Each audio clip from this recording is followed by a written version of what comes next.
What's up, everybody? Welcome back to episode number 2 of MMA Picks with Ant and Jay. This episode, we are going to be breaking down UFC Vegas 57, I believe. Yep, 57. Arman Tsaruykan against Mateusz Gamrot. It's actually a pretty banger of a card, if I must say myself. And we actually had two pretty banger fights scratched, the Tim Elliott fight and the Tagir fight. So, I mean, all things considered, those two fights were scratched, and the fight card's still pretty good. So we'll jump right in. I guess before we jump in, I'll introduce myself again. I'm Ant. It's my man Jay. We bring you some MMA content. Hopefully you enjoy. But yes, we'll jump right in. We'll get to it. We got the Vanessa Demopoulos against Jinyu Frey. This fight is it's a pretty good fight. I think it's going to be a little bit more exciting than some of us think, or some of us believe, or it'll have exciting moments.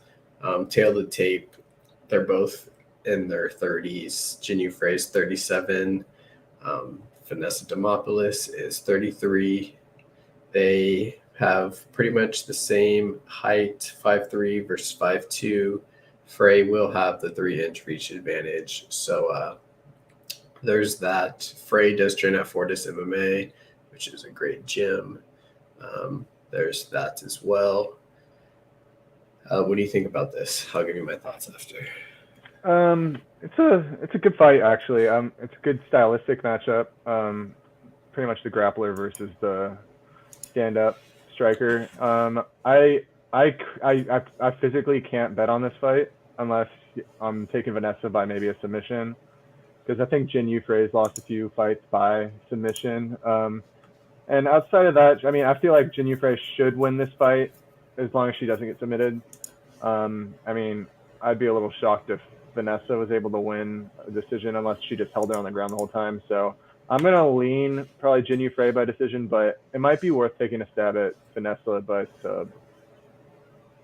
Yeah, I'm definitely with you on that. I don't think Vanessa has really a chance to win outside of getting that sub. A decision just doesn't seem in her likelihood. I mean, armbar, decision loss, right? And a win, then decision loss. And we can take a look here. I mean, she's fought some good people, though. Like, that's the one thing I'll say. And I think that her level of competition, has been higher than Jinyu Frey, I think. She's fought JJ Aldridge. She's fought Lupita Godinez, Corey McKenna, who, wasn't great in the UFC, but, is a decent fighter for women's standards. She fought Sam Hughes. So, she's fought decent fighters. She also fought Cheyenne Bays, and Kaylin Chukagian. I actually remember. I think she dislocated her elbow against Cheyenne Bays. Or Cheyenne Bays dislocated her elbow or something like that. Yeah. So, she's fought some decent people. I don't know. I personally think Jinyu Frey should win. It's kind of like a dog or pass situation, though, for me, because I can't lay minus, what is she on Bovada, minus 250 on I can't lay minus 250 on Jinyu Frey. That's just gross. I believe the wins inside the distance, no action. Yeah, so Vanessa Demopoulos was plus 190 for win inside the distance. If it goes to decision, no action. She was plus 190. She's all the way down to solid. She's down to plus 120. So I missed that boat big time. Plus 120 is still a solid ticket to hold. On the off chance she does get that sub, but it's not something that I really want to risk taking. Yeah. I don't know. It's whatever. One more thing I'd like to add is I'm actually surprised Jinyu Frey is the bigger woman here, because she got at 105 before, and neither of these women are big, and that's why I think that should mean that Jinyu Frey should be able to pump the jab and be able to keep her off of her, because she's not like Vanessa's not even a good wrestler by any means. She can just get a good sub on you. She'll pull guard, you know what I mean? Yeah, that's the thing is it's really just can Jinyu Frey just keep the fight on the standing? I mean, Demopoulos wants to get on the ground, and she knows that. So keep it standing. She'll be good to go. Yep. All right, we'll move on to the next fight here. This fight is going to be a banger. We got Mario Batista against Brian Boom Kelleher. Tail of the tape. Kelleher's 35. Batista 28.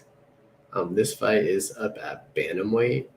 Does Kelleher normally fight at bantamweight? This says 145 was his last fight. Maybe that was his short notice fight he took. I don't know. Oh wait, sorry. Say that again. Okay, Umar was short notice. I think. Yes, they were 145. Yeah. So, Mario Batista is going to have the height advantage. He is going to have the reach advantage in this fight. So this is a very interesting matchup. You look at Kelleher's matchups, or past fights, I should say. His wins are against like subpar competition, and then his losses are against above average competition. I would definitely say Ricky Simone is above average, and Umar is 100% above average. And if you looked at his wins, watching the tape, he pretty much took down Kevin Karoum. He took down Domingo Pilarte, and he took down he had a guillotine choke there, so he didn't really take him down, but he has a nasty guillotine choke. So that's the only thing I will say about that. I don't know. I lean Batista in this fight. I think he has the better kickboxing. I believe he has probably the better clinch work. He has decent takedown defense. He has decent takedowns himself. He loves throwing flying knees, and I think Kelleher is going to be going for that takedown. And so you combine the flying knees with Kelleher shooting for a takedown. We might get a connection or two. I don't know. So I'm going with Batista here. I think he gets the job done. What is he? Minus 170. Yeah, he's just totally going up. That's a little spicy for me personally.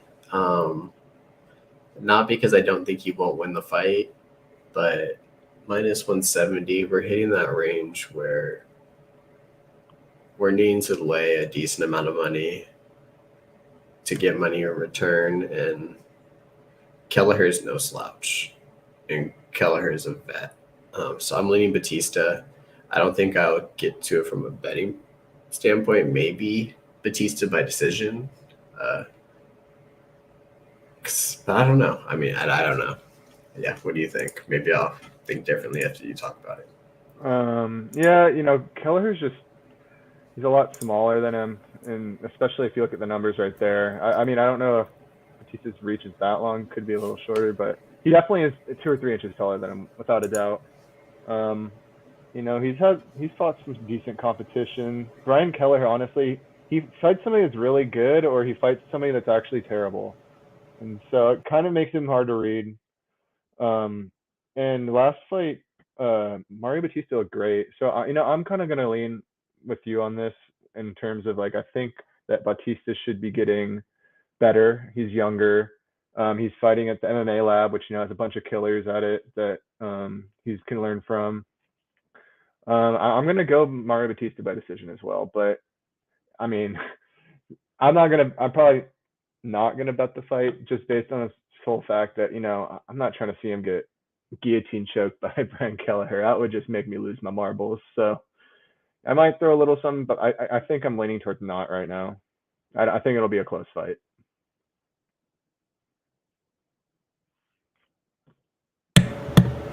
Oh, sorry, my mic muted. Yeah, I'm right there with you. I fully expect that to pretty much be the case. I don't know. I think Kelleher, he can get the takedowns. If he can take him down, I mean, he can definitely win.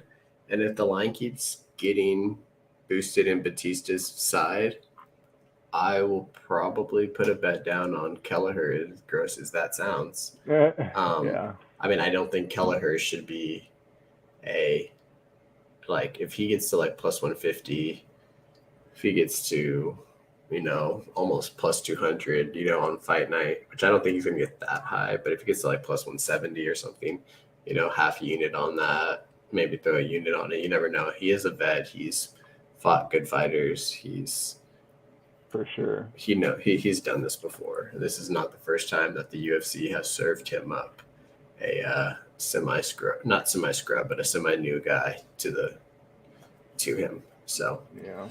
we both need Batista, but Kelleher is definitely live. All right, next fight here, folks. We got Cody Durden against JP Bays. Tail of the tape. Bays 26, Durden 31. They're going down to flyweight here. So last time Bays fought, he fought about bantamweight against Montel Jackson.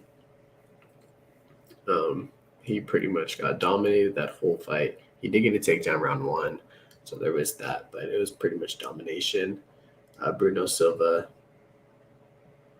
finished him. JP Bays is kind of like that kill or be killed fighter. That's what he's going to do. So, I don't know. I think that he has decent subs. I think that he comes out hot. I think that he has a lot of pressure to start the fight. But I believe Durden probably will be able to weather that storm and come away with the victory here. Mm-hmm. And I also believe Durden has really good boxing. Not really good, but I would say his boxing is way above JP Bays' boxing ability. Bays also gets hurt in every fight. He's been knocked down like 7 times. It's just everything about him has just not been good. So I don't know. I'm just going to fade him. And I think Durden's a good UFC fighter. People are Makayev, he lost his case, sure, whatever. Makayev's a savage. Like, it is what it is. But I'm not even trying to pronounce homie's name. Ariki Lang. That was a good win. Jimmy Flick's raw. Like, people are like, yeah. I seen people like trying to discredit this loss. They're saying like this was a bad loss. Like, Flick is good. And then but Chris Gutierrez, like, getting a decision basically, but a draw with Gutierrez that's quality. So I think Durden has what it takes. I'm rocking Durden here. I actually have 2 units on him at like plus 105, I want to say. So, I'm strong I'm riding Durden heavy. What do you think? Yeah, I think this is kind of like, it's like in terms of like how the fight is gonna go. If JP Bays wins, I think he's got to win by like guillotine choke, kind of like how Kelleher has to too. I don't see him being able to win too many minutes or the majority of the minutes against Durden. Durden's gonna have that pressure. He's gonna be a better boxer. He's got better control as a wrestler. I think JP Bays is pretty overrated when it comes to wrestling. People are saying he's some elite wrestler out of South Africa. Like, when was the last time you heard of a good wrestler from South Africa? I don't know. So I am going to also ride Cody Durden. It's more of a fade JP Bays. I feel bad for the guy, but I just don't see how he wins this fight. Yeah, that's what I mean. I've also seen people like, he's fighting, he has all this anger. I'm like, man, like, it is what it is. Yes, sure, his girl got took. However, that doesn't change the fact that, like, you know what I mean? Like, that's just, yeah. Like, that doesn't change anything. That's not the narrative that you want to ride on a freaking fighter. You know what I mean? He's going to turn around because his girl left him. Like, exactly. I'd rather just do it based on like skill or what he's been up to recently. Exactly. So we're riding Cody Durden here.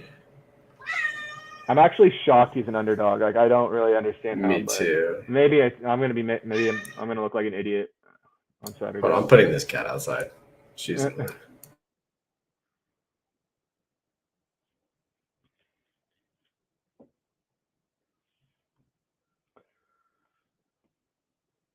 Yeah, the next fight, Rolian Paiva versus Sergey Morozov.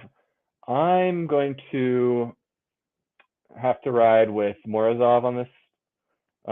He's going to be the shorter guy, and he's going to have the less height and reach. But I think that Paiva's there to be hit, and I think Morozov could very well finish him.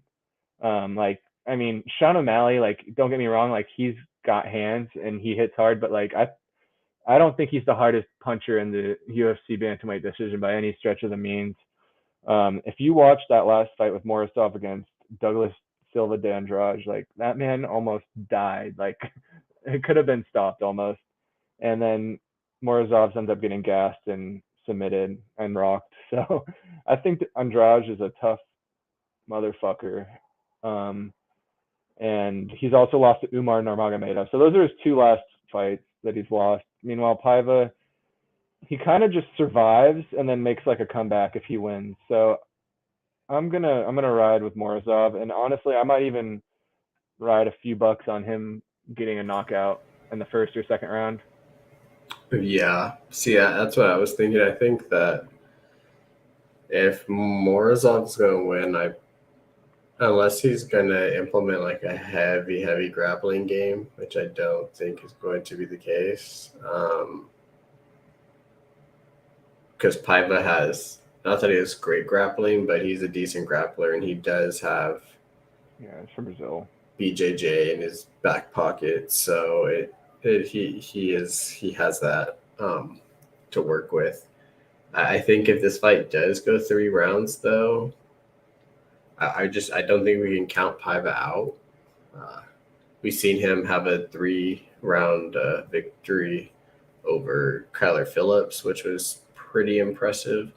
And I don't know if he necessarily won the fight, but the fact that he even hung 3 rounds with Kyler Phillips was impressive in and of itself. He also has that loss against Bontarine. That was a cut, so sure it was a TKO, but it was a cut. So, and then he beats Zalgis. That's a quality win. And then loses to Sean O'Malley. I'll say I agree with you on the part that his power is not great per se, but he has like pinpoint accuracy. Like he punches like the perfect spots. And I think with that comes like those kidney shots and those shots like to the temple and the jaw and like just the perfect spots where he knows that the kill shots. So that's kind of what I'm feeling. I think that I don't know. In my notes, the notes I made, truthfully, I said, I believe fight doesn't go the distance is a good bet. I said, other than that, dog or pass in this fight, I think it should be close to a pick'em. I said, Paiva is chinny, so that's why Morozov is the favorite. I said, but I think Paiva is the better striker and has better cardio. I'm not sure if that means anything, but that's how I'm feeling. And that's literally what I wrote out. And so that's pretty much how I feel is I think like it doesn't go the distance, but I mean, sure, Paiva's chinny, but Morozov just got slept. Like, he did. He not slept. He got choked out, but he got slept. He got slept, then choked out. And then choked out. Yeah. So, like, I don't know. I think we're putting a lot of faith in that he's going to grapple. I think this is kind of how it goes. One of these two ways. One way, Morozov absolutely destroys him, round 1, and maybe the doctors stop it even like prematurely just because they know that this guy eats a lot of punches and he's not good at defending himself. Or 2, he survives that punch, and then he slowly builds a pace on a Morozov and either finishes him late or wins a decision. He wins like the second and the third, or he finishes him in like middle of the second, early third, or something like that. That's what I kind of see. The 2 different scenarios of this fight. Yeah. See, and I would definitely, I'm with you on that for sure. I definitely think a doctor stoppage is potentially in the cards because I think it's in the cards because I mean his eye was jacked up against Bontorin, and you have that in the past. It's potential that could show up again. Yeah, I don't know if I guess for me money line it's dog or pass. I think I don't know if I'll have a bet on Paiva, but I might bet doesn't go the distance. Actually, I do have a bet on doesn't go the distance on this fight. Actually, That's a good bet. Now that I think about it, what was the odds on that? Actually, let me check what I have. Let me tell you right now what I got for it. Hold on 1 second, y'all. It's plus 105 on Bovada. So I got plus 120 on Bet Online earlier this morning. That might be the move then. Let me see what it's at right now. See if it's moved at all. Fight doesn't go the distance. Still plus 120. So has it moved on Bet Online? I think that's a solid pick because both of these guys have been finished. Their losses are finishes. So yeah, I think they're both kind of be killed or be killed fighters. Kill or be killed. I'm with you on that. All right, next fight. So just to recap, also I'm on Paiva, you're on Morozov. Yeah. There we go. I think that's the first fight that we have had differing opinions on. Next fight, we got TJ Downtown Brown against Shai Elon Nurdon Beke. Beke, I think. Beke. Like I'm Nurdon Beke. Okay, Nurdon Beke. Right. I'm so sorry, homie. If you're watching this, I know you're not, but if you are, I'm sorry. Anyways, we got TJ Brown. He's 3-2 in his last 5. He's 32, 5'9". He's going to have a 1 inch height advantage. He's going to have a 4-inch reach advantage, about 4 inches. I think this fight, experience-wise, I mean, you look at the records, like this guy has 40 fights, but you look at scroll through his record, and I can scroll through it real quick just to give you a little taste of what I was going to say. He literally has fights. So this right here, yeah. So 3 days in a row, 30th, 31st, New Year's. Then you look right here. He fought August. He fought October. And then,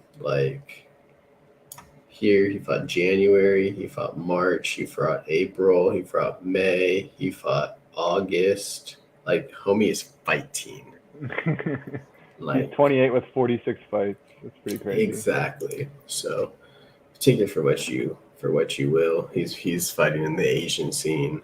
It's not fantastic. TJ Brown's he's a good fighter. I think that he's going to be way better in the striking department.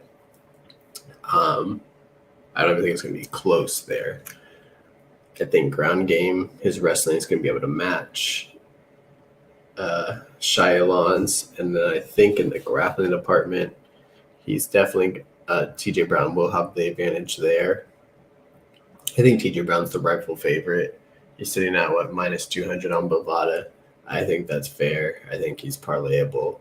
I honestly think he's money line playable as a main bet.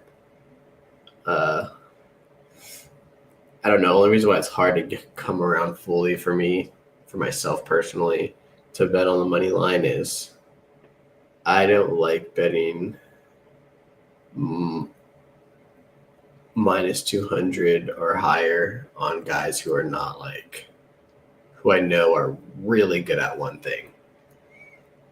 And so, and TJ Brown's not really good at one thing. He's a good fighter, but I don't think he's solid jiu-jitsu, but yeah. Yeah, but I don't think he's excellent at one thing. He can just take over a fight in one spot if he really needs to.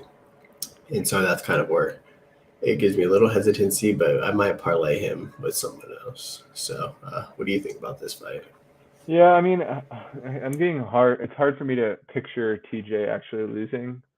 I just, what I remember Shyland from is betting Sean Soriano and never being like I've never been more disgusted than watching like a fight go down. Like that was just absolutely brutal. And I mean, the guy Shyland, like 3 UFC fights, he has like 30% like striking accuracy and like 27% takedown accuracy, 33% takedown defense. Like he's got nothing good going for him, man. Like he can just take you down, but I don't think he's not ground and pounding you. Like both of his fights in the UFC, he's landed 17 significant strikes, and he's had some control, or he's had multiple takedowns in each fight. So I think TJ Brown's probably one of the safer picks of this card. They're not giving fighters that just lay on people and don't strike them rounds really too often the past month and a half, 2 months. I'm gonna have to agree. TJ Brown is definitely, I think, probably one of the safer parlay pieces just on paper. Yeah, 100%. I'm with you on that one. So that fight's pretty straightforward. I think TJ Brown's the move. So we'll go on to the next fight here. Here's an interesting matchup. Sorry, a little parched. We got two kickboxers here. We got a Tafon Dadon in Chukwi against Carlos Olberg, the Black Jag. Both these guys are pretty early in their, I would say, professional careers. Tafon and Chukwi, only 8 fights. Olberg, only 5. So, I mean, these guys are both very, very young in their careers. 27 for Nchukwi, 31 for Olberg. Olberg will have the 4-inch height advantage. So that's a little significant. But I think Nchukwi's used to being the smaller man, being 6 foot tall in the light heavyweight division. Most guys are at least 6'2", 6'3", 6'4" in that division. There's not too many 6-foot guys in there. So they both have the same reach, though, 77-inch reach. This fight's real interesting. I'm gonna let you take it first, and then I'll piggyback off you. Okay, yeah. So I like Tafon here. I'm gonna ride Tafon. I'm definitely gonna have a little bit of a play on him. He got knocked out 3 months ago with a flying knee on another fight. I had money on him, but he was winning like every minute of that fight until then. So I'm going back to the well. He's gonna make it up to me. I can feel it. Carlos Olberg doesn't like pressure. Couldn't finish. What's the guy's name? Fabian Charant, and I think he's probably one of the worst 205ers I've ever seen in the UFC. So I think the pressure and walking down of Carlos is going to make him uncomfortable. And I mean, don't get me wrong, there's definitely a chance Tafon can get finished again. But hopefully he doesn't. But I'm definitely going to ride him again. I think Carlos has got potential, but I don't know if I see the dog in him. So I'm going to ride with Tafon. Yep, I'm with you 150% on this one. I have a 1-unit play on Tafon. I believe that he's just better. I was watching the tape. I mean, Olberg, he has bad defense. Olberg, he gets tired fast. Olberg, he does come out fast. He does come out strong. He hits hard. As long as Nchukwi can weather the first 2.5 minutes, 3 minutes, I think he's fine. I think we've seen Nchukwi fight Mike Rodriguez. That dude's huge. Yeah. He's fought Jamie Pickett. That dude's huge. I mean, he's fought some big boys. He's taken them down. You watch those fights, he's picking them up. Not picking them up, but he's taking them down. He's taking these big dudes down. He's holding them down. He's strong. He's powerful. I think he's better in the clinch. I think he's better on the ground. I don't know if he's necessarily better at striking, like overall diverse striking, but I think he's going to win majority of the striking exchanges because he's going to be pressuring Olberg, and I think Olberg's going to be scared of getting his shit rocked. I mean, and rightfully so. This dude hits like a fucking tank. Yeah. So I can't even be mad at him. But that's how I'm leaning. I'm leaning to Fawn. You're leaning to Fawn. I like it. So him inside the distance is plus 80, and then him by decision is plus 350. So the bookies are suggesting he wins inside the distance. Yeah, I mean, 100%. Carlos Olberg. I mean, it's a pick 'em 1-2. The same props are there for Carlos Olberg, so I think it really is a toss up. But I do like the pressure. I think the pressure and the gas tank of Tefon is what's going to win him this fight. Yeah, honestly, what I like, I mean, I think Tefon can win a decision, but I mean, he's minus 105, wins inside the distance. If it goes the distance, no action, which is a good bet, I think. Because he can easily get a finish, and I don't think he's going to get finished. But that's just how I'm feeling. I like it. I'm in agreement with you. All right, so next fight, we'll move on. I'm going to have you take this start because I'm going to be right back. All right. So you take this, and I'll be our. So we got Chris Curtis, the Action Man, versus Rodolfo Vieira, the Black Belt Hunter. That's a pretty savage name. I'm not gonna lie. The measurables is 5'10" for Curtis to 6 feet for Vieira, and a 75-inch reach for Curtis to 73 for Vieira. So that's kind of interesting.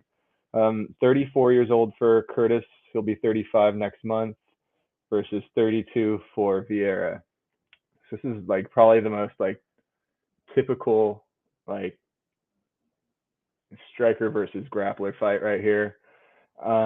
Adolfo Vieira, I mean, the guy's got to be scared of fighting Chris Curtis on the feet after what he's seen to the last two wrestlers and guys he's fought. And then Chris Curtis, I mean, he's definitely going to be trying to avoid this fight on the ground by all means. So for me, it comes down to is I think Chris Curtis is the better fucking gas tank. I think he is the more athletic and in better shape guy in terms of cardio. So I'm gonna ride Chris Curtis, and I'd be surprised if he doesn't knock out Vieira.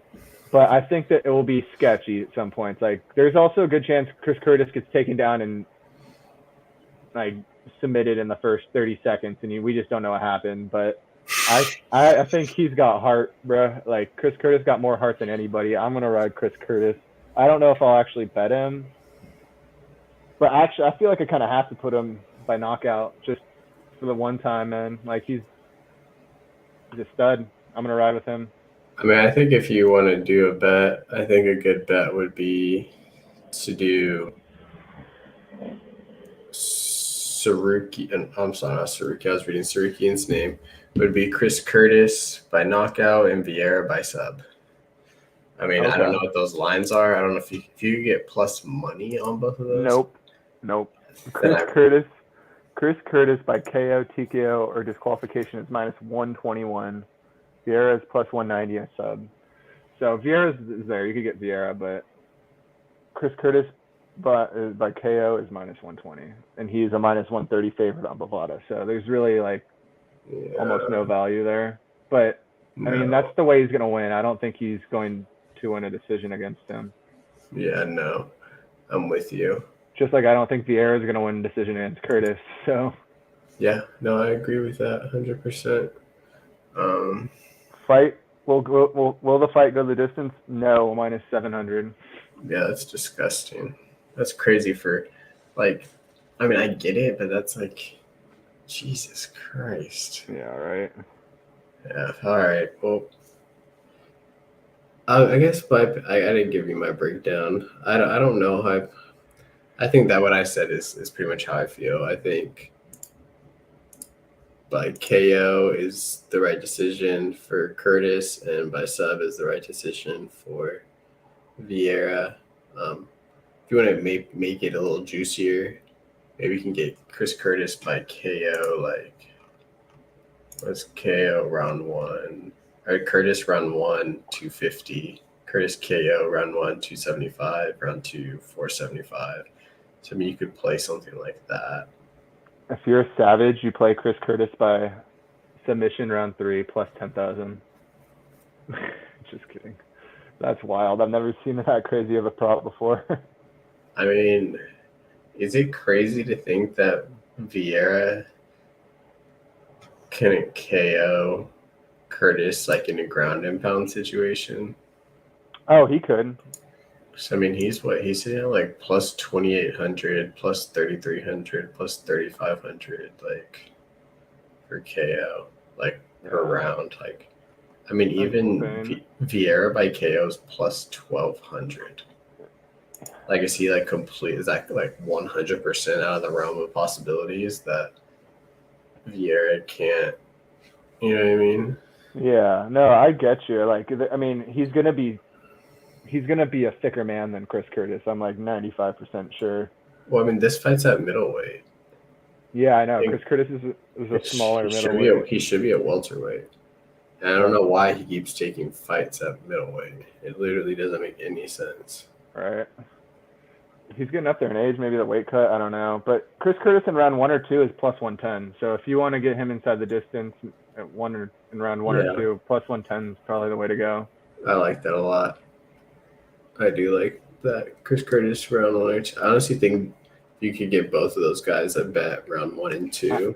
I don't think Chris Curtis is going to finish him in the first 2.5 minutes, but I think any time after that, he's live.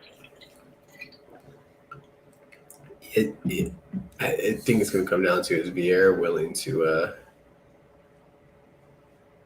is he willing to stand and bang, or is he trying to just get the job done, get takedowns, and get on out of here and go have a nice night with his family, you know? Yeah, I don't know. He might be that dumb. Because if he wants to stand and bang, he's going to get hurt. Like, I've never seen a guy gas as hard and crash as hard as he did that one fight. That was like almost painful to watch. Dude turned into a zombie. That's Walking Dead or some shit. That's what I mean, man. It's not fantastic. Like, his gas tank is not fantastic, and the fact that he got submitted by Fluffy, like, bro, like, anybody who didn't see that fight, go watch that fight. You will be sorely disappointed to see a guy who we were told is the best BJJ artist in the world get submitted by a guy who is most certainly not close to the best in the world.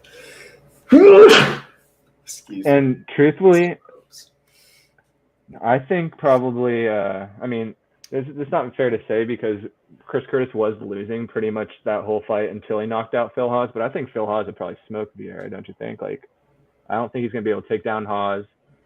Hawes hits like a Mack truck. This is MMA math, but I don't know. I'm just picturing in my head like what that fight would look like. I don't know. Yeah, I just think it's really going to come down to is Vieira gets this fight on the ground, yes, then it's a wrap. If he doesn't get on the ground, it's going to be big problems for him. Yeah. I think it's really just that straightforward. Pretty much. Yeah, I don't really see any other. Well, Chris Curtis can't get up even. Like, if he gets up, like he's gonna have to chain wrestle him, which I don't know if Vieira can do. Can Curtis get up? That's a good question. I don't know.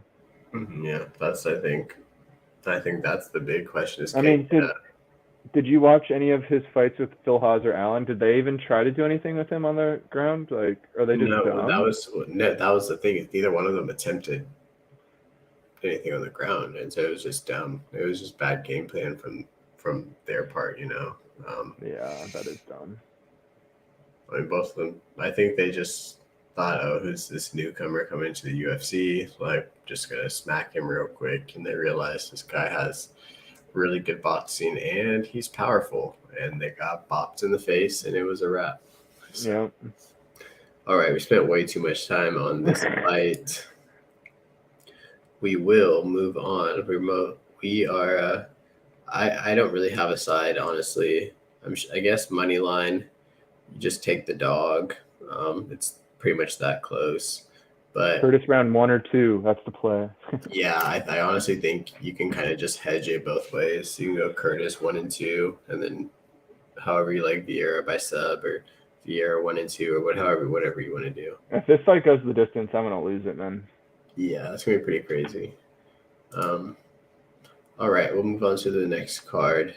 Second fight on the main card. We have Umar Nurmagomedov against Nate Maness. Tail of the tape. Umar is 26, Maness 30. This fight is back down at bantamweight, so Umar will be cutting back down to 135. Last time he fought Kelleher at 145. Maness will have the 2-inch height advantage and the 3-inch reach advantage. The gym's not showing up, but I'm pretty sure he trains at AKA with Khabib. This fight is interesting. I go back and forth with this fight. I believe Umar should probably win this fight. Yeah, that's probably everybody's saying that he's a minus 1,000 favorite on Bovada at the moment. So, he's literally unbettable from that aspect. He's not even worth parlaying, in my opinion, unless you got him a lot cheaper. And then we have Nate Maness, 14-1. He hits like a truck. He hits hard. He can put you to sleep. He honestly might be worth that plus 650 play. He might be worth throwing half a unit at that. I mean, that cash is, they didn't cash. I mean, it was worth it, I think, because it's very possible Umar goes out there and absolutely starches Nate Maness. And, I mean, frankly, that's what he should do. He's a minus 1,000 favorite. He should go out there and absolutely smash this kid. But I don't know if he will go out there and absolutely smash him. I don't. I'm not really sure. But I'm going to Umar. I think Umar will win. If the line keeps getting juiced, if Maness is really going to be plus 650, plus 700, even higher, I will throw half a unit on that. I mean, there's no way I can't. I don't know. This guy hits too hard. If all he has to do is hit Umar one time on the chin, and you never know, it might be lights out. So I'm going Umar, but betting wise, I'll probably stay away. I'll check some of the props right now as you break this down, see if there's anything that sticks out to me. Yeah. What do you think? I mean, you said it pretty well. I mean, Umar he's minus 800. I mean, do I think the line's way too wide? Yes. I think he should probably be like closer to a minus 250 to 300. I mean, he's fighting a 14-1 guy who's fought better competition. He's bigger. He's longer. I'm going to play Maness by KO. Do I think that ultimately is what happens? No. But do I think that it's worth the risk at this point at plus 1,000? Sure, why not? I mean, we saw Islam get KO'd in his earlier fights. I mean, if it was going to happen, right, like if Umar was going to have a knockout loss early in his career, it would be to a guy like this. Yeah, so, I feel that. And Maness is also not a bad jiu-jitsu guy. Like, he's not the worst. But ultimately, I think Umar probably gets a sub in the first 2 rounds. But I gotta ride the KO. Yeah, I think there's value in that KO. I think there's value in the money line. I think there's value in the KO. I think there's value in the inside the distance. I just think there's a lot of in UFC, you see it a lot. A lot of it's very fan based. A lot of it gets juiced, and I think as handicappers, like we just have to take advantage of those moments of when fighters get. And not saying this hype isn't deserving, but when the hype is, I mean, slightly overblown, I think a good example of this is the Hamzat against Gilbert Burns fight. Yeah. Hamzat won, but I think we saw that he wasn't going to go out there and steamroll him like we all, like myself included, like many of us thought was going to happen. So I think that this fight is just, it might be another reminder of, hey, yes, these guys are young and talented and bright futures, and yes, Hamzat will probably be the welterweight champ here in a year or two. Yes, Umar very possible might be the bantamweight champ in the next 2-3 years, but there's tough guys ahead of them, and Maness is a very tough guy. Maness hits really hard, so he definitely has a puncher's chance. Yep, 100%. All right, so we'll move on.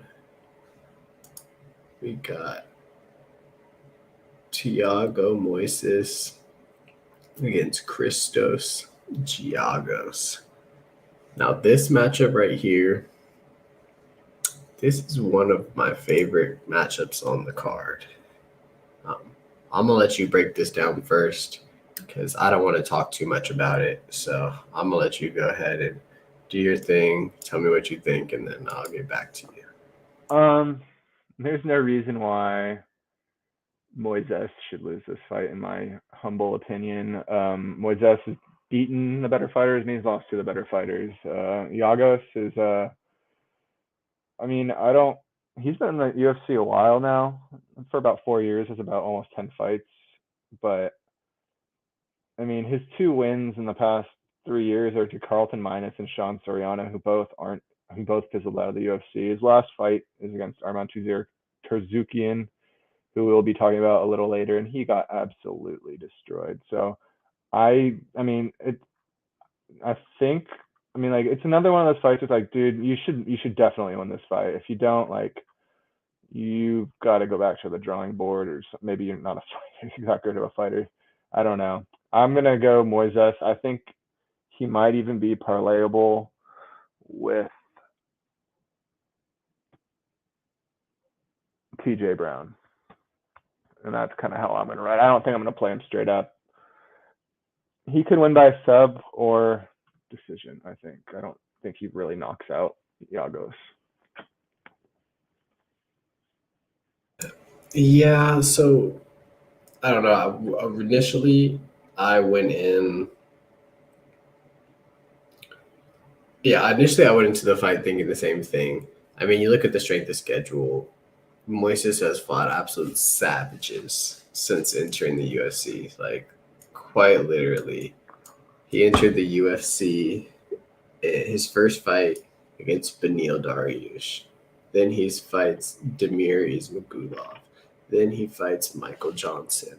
Then he fights Bobby Green. Then he fights Alexander Hernandez. Then he fights Islam. Then he fights Joel Alvarez. So this dude has fought literally some of the best talent in the in the lightweight division. In the lightweight division. And then we have Christos Giagos, who has fought. I mean, he's also fought some pretty quality competition. He's fought Arman Tsaruykan. He's fought Jakar Close. He's fought Damir Hadzovic. This guy was pretty decent. I don't think he is in the UFC any longer. He lost to Josh Emmett early in his career. So he's fought some decent people as well. The Jakar Close fight was actually a really decent fight. Close definitely won, but Christos did have his moments. The thing with me and Moises is I believe Moises can be broken. And I'm not sure he's uber talented. I don't know if that makes sense, but I'm not sure how good he really is. I mean, he has a black belt in BJJ. He has solid striking and wrestling, um, but I just think his past two losses, the Islam fight, he survived 4 rounds, but he didn't put up much of a fight. He was getting ragdolled on the ground. He just didn't get finished because he has a BJJ, and he was able to defend it long enough. But eventually he got finished. It was a 5-round fight. Yeah. But he did nothing. He was getting manhandled the whole time. And then the Joel Alvarez fight, Joel Alvarez absolutely murdered this man. Like, it wasn't even close. It was such a bad fight. And so I see these last two fights. You see who he's beat. He beat Michael Johnson. He was getting beat in that first round. He caught Johnson in the ankle lock.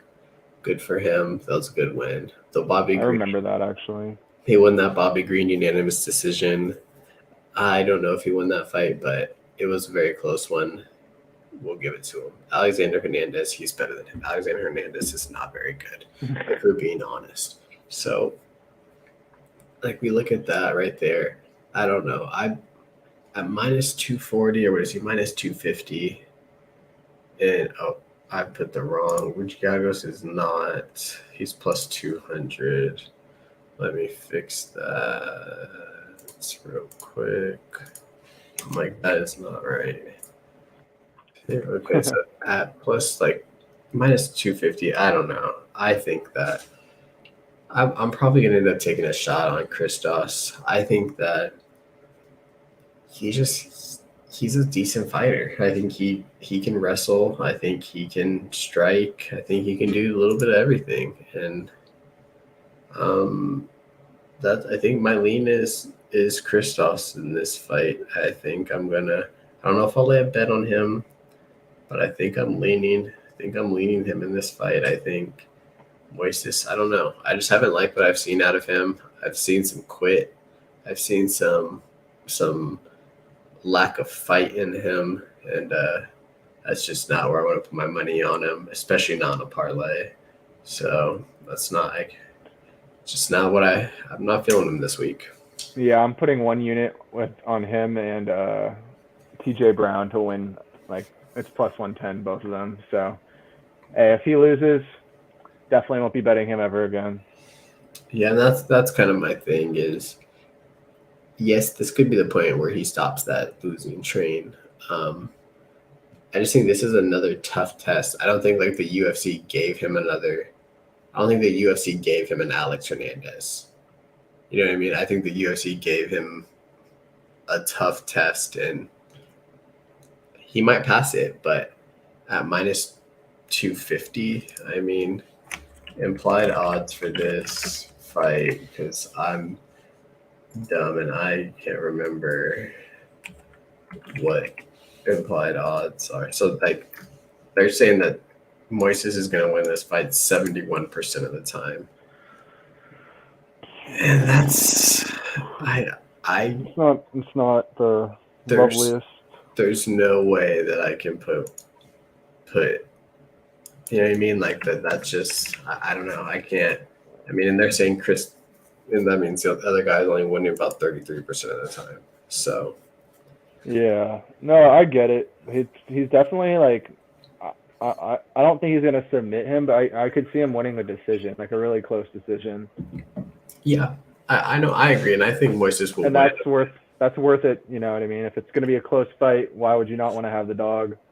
Yeah, that's what I'm saying. So I think taking the dog is definitely the choice. I think Moises, if he wins, I think he's going to look more like a minus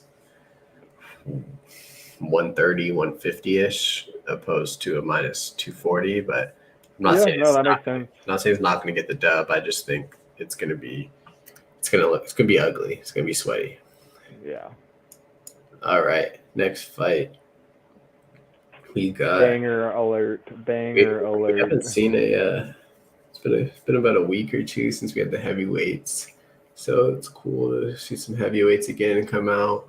That's It true. is a banger. Not actually, but anyways, we got Josh Parisian against Alan Badeau. Tail of the tape. Let's break it down real quick. We have Parisian is going to be 1 inch taller. They have the same reach advantage. Tail of the tape it's gross. These guys are both early 30s. Pretty much they cross each other out. Tail of the tape is just a wash. You look at their past fights. I mean, Dontail Mays, he's not great by any means, and to get crucifixed by him, that's not a good look. Dude, like Pavlik thrusted his pelvis into his freaking head for when they had him on the ground. I don't know if you remember that. No, I It do. was so strange. And then you like split decision in heavyweight fight, like ew. Roque Martin is terrible. Yeah. Rocky Martinez. Yeah. But Rocky Martin is also not very good. Parker Porter, the L. Then he had these 2 contender series wins. That's a contender series. Then outside. And then we have Parker Porter. He took a loss. Rodrigo Nascimento, draw. Aspinall, loss. So, I mean, I don't know. I think Parisian has no gas tank. Assuming Alan Badeau can take a minute, 2 minutes of punches, it should be a wrap. It should be an easy night in the office for Badeau. I think Badeau round 2 finish is a good chance for Badeau round 3 finish. Good chance. I'm not going to lie to you. I thought Parisian was going to be good when I seen this contender series fight. And this dude has just been so underwhelming since he got to the UFC. I was like, okay, 6'4", he's a big boy. He's coming at 262, like he's damn near the heavyweight limit. But nah, he's been underwhelming. He has no cardio. I also thought when coming into this fight, it was going to be dog or pass. I was looking for a reason to bet Parisian, and he gave me every reason not to bet him. So, yeah. What do you think? I think this fight is pretty freaking gross, but you got to go Badeau just based on the previous performances. If he knocked out Badeau, that'd be pretty funny. I'm not gonna lie, but do I think that's happening? His cardio is so bad, and he caught that one guy at the spinning back fist on the Dana White Contender Series, and you can get away with that against bad fighters. And I don't think, I mean, Badeau's not a great, but no, by no stretch of the mean a good fighter, but I just think he's a little too slow for that to happen against Badeau. And then I don't think that his gas tank's going to hold up past a round. Like, he starts breathing out of his mouth like 2.5 minutes into the fight. And next thing you know, it's just 2 giant men on top of each other sweating, and like nobody's like almost like, it's just gross. I can't bet on Parisian. I don't even think I'm gonna touch this fight, to be fair. Yeah, I don't think I'm gonna bet on this fight either. I think honestly a lot of these main card fights I'm kind of not too sure how I feel about them from a betting perspective, and I haven't really touched any of them outside of the Tafon and Chukwi fight. And mind you, like, let me look real quick. Alan Badeau's last win wasn't even a win because he got finished, I think, and they gave it to. Yeah, so the last win was 4 years ago against a guy who was 0-2. Yeah. Or wait, was it? I'm thinking of one where he got the guy that he was fighting got disqualified, and so they gave him the win. So yeah. Yeah, it was the Todd Stout disqualification. Right? Yeah. So that was his last win, and he's effectively 0-3 in the UFC. Yeah, no, he's not very. Neither one of these guys are. I don't know why this fight is even this high on the card. Yeah. This fight should be way lower. But like, no matter even if one of these guys wins, they still might be cut. Like, that's. Yeah, they both should be cut still, even win or lose. Yep. All right, we move on to the co-main event.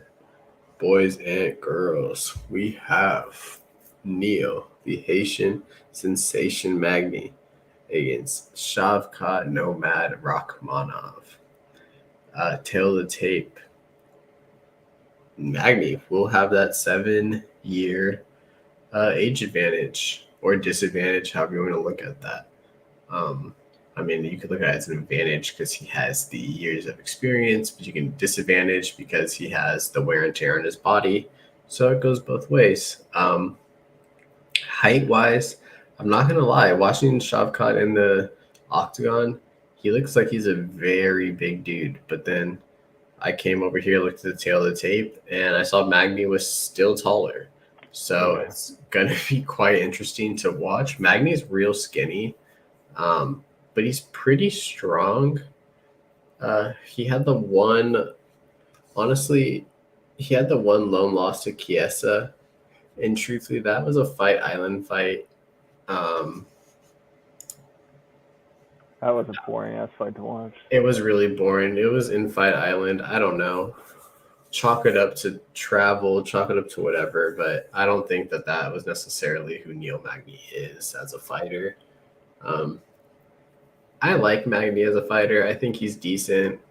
I put in my notes that he's an above average gatekeeper, or I would put he's a high end gatekeeper because he's not ever going to be like a top 5 welterweight, but he's better than he's always going to be a top 15 welterweight, so he's always going to be at that gatekeeping range where he's going to be fighting those new up and coming guys who are trying to hit the ranks and trying to take his spot. And this is kind of what we're seeing here. I lean Rachmanov. I just think he's more talented overall. I think he has the better striking. I think he has more power. All of his wins are by finishes. I believe. What did I look at? 7 of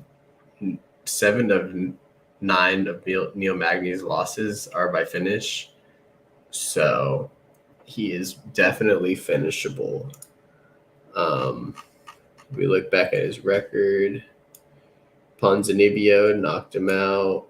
Rafael dos Anjos choked him out.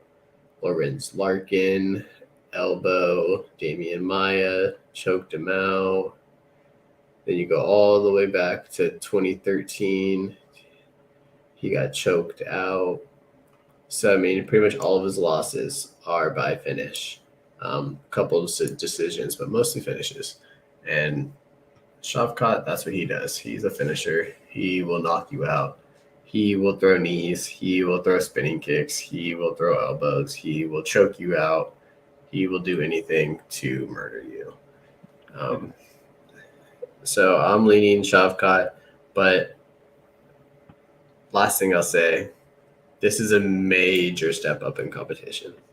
Like going from Carlston Harris, Michelle Prazeres, and Cowboy Oliveira to Neil Magny that's huge. Like this isn't like he's taking like a steep jump. It's not the Chimaev jump to Gilbert Burns, but it's pretty damn high in terms of skill level. And so, I mean, I think he's truly going to be tested. I think Shavkat's going to be tested, and I think Magny might be worth a dog shot. Just throwing the money line on him maybe just a little bit because you never know. And he's going to get steamed high. He might be damn near plus 500 by fight time with the way that this is looking. The line is already minus 450. So I don't know. I'm leaning Shavkat, but I think Magny's live. Yeah, definitely. I mean, it would be almost like disrespectful to say Neil Magny isn't live. You know what I mean? Like, no, for he's sure. 100% live. I thought he lost against Max Griffin, but that was just me. Shavkat, dude, I bet Carlston Harris against him. I thought, hey man, like that guy's pretty much a savage too, but he made him look like levels below him. Spinning hook kick, and then like literally like Carlston Harris is like had his feet up, like, yeah, like try and hit me, bro. Like, and next thing you know, dude is unconscious. So I am going to leave Shavkat, but I think the way to go, if you are worried about, you wanting to hedge, or you're like, you know what, I don't even want to touch this line. Like Neil Magny's like, he's ranked for a reason. He's on a 2-fight win streak. Won 5 of 6 or something like that, or like 5 of 7, I think. I'd go him by decision plus 500. I think that's Shavkat? no. Magny? Magny. Yeah, that's not bad. But I have Shavkat in a parlay, so I don't. I'll probably throw a little bit of money to hedge that, but I'm not going to heavily parlay Rachmanov, and I'm not going to, heavily parlay really anybody on this card. Yeah. But I like Arman the most, but we'll talk about that. Yeah. I personally, if I were you, if I were hedging it, I would just take the money line because it's already going to be like +3 something, and you'd be safer on the off chance. Magny's not a finisher, but it's UFC. You never know. Yeah. It's mixed martial arts. I mean, you cover your ass, and I mean, you get what +350 compared to +500. It is a decent jump, but you're also saving your ass quite a bit for potential finish. And we've never seen, another thing to point out is we have not seen Shavkat go like even really 2 rounds. Yeah. You know what I mean? Like, does he have any 3 rounds? Like, I was looking at his record the other day. He has 1 3-round finish. So like he's been to the 3rd round 1 time, Yeah. And so Neil Magny's last finish was UFC Fight Night 130 in May of 2018 against a guy named Craig White. Yeah, I watched that fight earlier today. And guess what Craig White's last 5 fights are? He's 0-5. Yeah, I think I heard that he signed the UFC contract before even knowing who the fighter was, and then he was unranked, and Neil Magny was number 9, and it was in Ireland, and I think he's Irish or British or something, and he fought over there. Welsh, I think. Yeah, got choked out. Feels bad, man. Yeah. Anyways, I would be shocked if Neil Magny finished Shavkat, but you know what I mean. Like, you're probably right in terms of it's only +150 difference from. Yeah, you just save your ass. It's just sometimes you just gotta cover your ass and not be greedy. Yeah. And this might be one of those times, especially in a hedge situation where it's like there's no reason to be greedy because you're likely He's already a huge underdog. Exactly, and you're already securing so much money, so you just throw whatever you need on that money line, and it's not going to be much. Yeah, and I'm not going to make that bet until the fight starts because these odds are exactly they're going to be super cheap. I bet he's +500 by that time, anyways. Yeah, for sure, at least +400. So you'll definitely get that. Yeah. All right, so we will break down this final card. Before we get started, if you are watching, please please subscribe. We much appreciate it. It just helps everything out, helps the algorithm, helps us, supports us. It's very easy, very simple. It takes 2 seconds. All right, we'll jump into this final fight of the night. We got Arman Tsaruykan against Mateusz Gamrot. This fight is good. This fight shows 2, I don't want to say prospects because these guys we know them. These guys are in the division. They're in the hunt. They are not fighting for the title, but they could be potentially fighting for the title in the next year or 2. That's how good these guys are. So, breaking down tail to tape, Tsaruykan will have a age disadvantage or advantage, however you want to take that. Kind of broke that down earlier in the Magny fight. He will be the smaller guy, 3-inch height disadvantage, but he will be longer. He will have the 2-inch reach advantage, which is that's a big thing to have that reach advantage, especially when you don't have the height advantage. From this fight, experience-wise, I mean, they're both relatively equal, 18-2, 20-1. Mateusz's only losses to Gamrot and Kutateladze, who we saw just fight last weekend. He's an absolute savage. Yep, who's a savage. And if you watch that fight back, I did. I personally thought Mateusz won that fight. So, I mean, he could easily be 21-0. Tsaruykan, his 2 losses. 1 loss is against Islam Makhachev in his UFC debut. His other loss is way back 2015, first 30 seconds. Dude could just take it out the door, whatever. That's completely irrelevant. He's 19, yeah. Yeah, it doesn't matter. So or 18. Yeah, he was a kid. So right now, this matchup, it's tough because I think Tsaruykan is the rightful favorite. I think Tsaruykan should be at least a minus 180, minus 200. But I feel like for a main event fight, this is getting lined as if Mateusz Gamrot is like a scrub. Like, people are like, he lost to Guram and rattled off 3 wins. He demolished Jeremy Stevens. He demolished Diego Ferreira. He smashed Scott Holtzman. And granted, these aren't like elite competition, but he's doing what you do to competition like this. You absolutely smash guys like that. And he went out there and killed them. Yeah. So he doesn't have a ton of holes in his game. He's a decent boxer. He can wrestle. He can submit you. I think he's a good fighter, and I don't think plus 210 is necessarily justified. This fight is, or not, 235 is justified. This fight's very similar to the Moises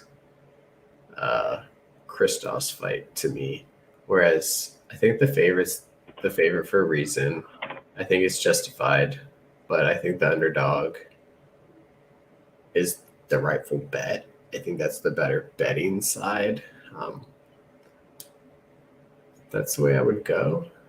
Not entirely sure. I think Tsaruykan, if you're going to hit the props, I think that might be a move.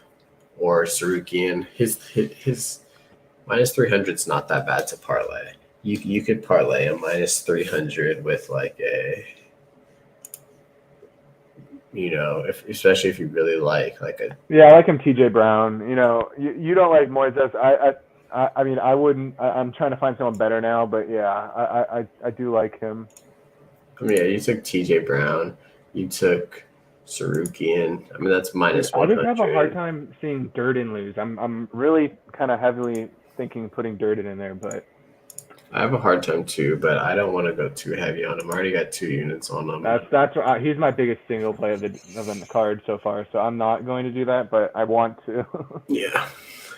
All right, so we're both leaning Arman.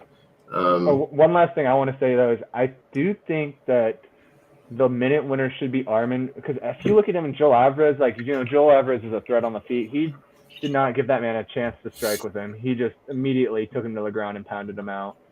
I don't think Gamrot's going to go that easily, but I think he might be able to wear on him. So that's where I think Arman probably wins, maybe later in the fight, or maybe wins a decision. Neither of them have been 5 rounds, or maybe Gamrot has. But one thing I want to point out also just about that Joel Alvarez fight is Joel Alvarez broke 2 ribs. Yeah. Remember, so that was such an awkward takedown. That first takedown. Like, and I'm not saying that he wouldn't have won anyways. Yeah, but I think that he would have put up much bigger of a fight had he been able to not have 2 broken ribs. But yeah. So we're going to Arman here. So just a quick recap, and as we go through, if you have any good ideas for bets, just lay them out real quick. We'll run through this, try to make it quick, like 2-3 minutes. We're both leaning Jinyu Frey here. Demopoulos, it's pretty much she's a finish, sub or bust. So we're Jinyu Frey by decisions, probably the move. Chime in if you have anything to say. I have nothing there. All right, I'm just gonna keep moving. So chime in if you have anything to say. All Mario right. Batista against Brian Kelleher. That fight, we're both leaning Batista. not super confidently, but it just kind of going that way. He's minus 170 right now. It is what it is. I think it's more of a Kelleher fade from the public than it is Batista. Oh my God, he's so good. I think it probably goes to decision. That's kind of how I'm leaning. We have Durden, JP Bays. We're both on the Durden side. Bays is solid. He's not a bad fighter, but I just don't see where he's better. Neither of us see where he's better than Durden. He's like an undersized flyweight too. Yeah, it's weird. I'm not a huge fan. Next fight, I'm going Raulian Paiva. Mr. J Betts over here is going Sergey Morozov. And I'm going to do him inside the distance too. Okay, Morozov inside the distance. I think a good bet for this fight is fight doesn't go the distance. I have a bet on this fight for it doesn't go the distance. It's about 0.8 units to win one. So just something easy, something light, something fun to watch on for this fight. Next fight, we got TJ Brown against Shailon Nurenbeke. TJ Brown, we're both on TJ Brown, probably a parlay piece, even potentially a straight money line play if you just kind of want to get a juicy or chalk safe play. It's not a bad option. We'll move on. Tafon and Chukwi, Kraus Olberg, both on Tafon. Good fighter. I think that he should win the striking exchanges, probably win the cage time, and if he gets takedowns, it should be a wrap. I don't think Olberg's going to be able to really get up from this big boy. And I originally got him at plus 100. He's minus 120 now, so that line has been moving. Yep, that's a good point. I got him at around... It's minus 115. Yeah, I don't even know what I got him at. I need to check my bet. In May. So he's good. So Chris Curtis, Rodolfo Vieira, we're both on. We're both on Chris Curtis, right? Yeah, actually, I like Curtis in round 1 or 2. If you were gonna bet. Yeah, and I like knockout or sub or 1 and 2 for either one. Yeah, so I got Tafon at plus 100 as well. So yeah, that line's moving. Yeah, I think the Curtis fight though and the Vieira fight, that is a prop fight or just a straight money line fight. And when I say prop fight, I mean you just either take the KO or you take the sub. Don't deal with the times, the overs, the unders, none of that stuff. That's too much. Just take the violence props. That's the way I would lean there. Umar Nurmagomedov, Nate Maness. We're both in Umar, but Maness has a fighter's chance. He has a puncher's chance. He hits like a truck. He's tough. I think his biggest issue will be if Nurmagomedov hops on his back. Yeah, it might be a wrap quick. I mean, I don't know if you watched the Nurmagomedov versus Morozov fight. Yeah, I've seen that fight. It's pretty scary. Yeah, Nurmagomedov, the way he makes Morozov, he makes Morozov look like he doesn't know how to grapple. I already know. Umar's not even going to give this man a chance, probably. You're going to hear Khabib is, take him down. Yeah. No, I hear you. All right, next fight. We got Thiago Moises, Christos Giagos. I'm on Giagos. You're on Moises. I'm probably going to put like a half unit bet on Giagos here. I don't know. I think he's going to have something. I think he could kind of shock some of us. I'm going to kind of see how he looks on the scale and see how this line's moving, but that's how I'm leaning. I know you're thinking about potentially parlaying Moises, so I currently have that Moises and TJ in a parlay, but I'm not sure if it'll last till Saturday. All right. Well, best of luck if it does. Josh Parisian against Alan Badeau. This fight is gross pass. We're both leaning Badeau, but just don't bet it. Just watch it. Just watch two big probably boys. Get finished. Yeah, just watch two big boys bang. We got Neil Magny, Shavkat Rakhmonov. We're both leaving Shavkat Rakhmonov, but Neil Magny is a tough vet. He's older. He's been through the ringer a few times. He's done this before. I mean, I think he definitely has a fighting shot. If the line gets out of hand, I'm definitely going to end up throwing on Magny. I mean, he's plus 340 Yeah, right if now. Magny gets to 450, 500, you almost have to put a few bucks on there just to like hedge yourself out. Even 400, bro. Like I'd have to. Shit, Yeah. even 340. I feel like I have to. I will hedge him 100%, but we're gonna see how the night goes first. Yeah, no, for That'll sure. be a late hedge if I do. I feel like I should just bet him straight up right now, just because, like, not saying he will win, but like, it's just so crazy that he's that. Like, it's just you don't see guys that have this much UFC experience against dudes who don't have a ton of experience. Yeah, exactly. All right, last fight. I got Tsaruykan against Gamrot. We were both on Tsaruykan, but Gamrot's alive. I think Gamrot's definitely a live dog. This is a 5-round fight. I think if the past couple of fights I've honestly watched Gamrot, he seems like he's a little slow to start the fights. He definitely was slow in the Kuta Talatse fight. He picked it up in the second half of round 2, and he smashed him in round 3. So this will be interesting in a 5-round fight. It's just Tsaruykan get round 1, just he get round 2, just because it's a little slow. And just Gamrot, make 3 good, dicey, make 4 dicey, make 5 dicey, like that. That's kind of my question. I think the one last thing that I wanted to add in about who Gamrot's been fighting, he's definitely been fighting the older guys. Scott Holtzman, 38, Jeremy Stevens, 36, and Ferreira, 37. So he's been fighting old lightweights in his past 3 wins. They've been very dominant and very good wins, but Arman Zukarin is not a 38-year-old he's not guy. He's making his way to the top right now. So this card is such a banger, man. I can't wait for it. Hopefully we make some money. Yeah, we will make some money. This is definitely a banger top to bottom. It's definitely a pick your poisons kind of fight. But thank you guys for watching. Thanks for sticking around. Got it under an hour and a half here. So shout out to those 2 fights getting canceled.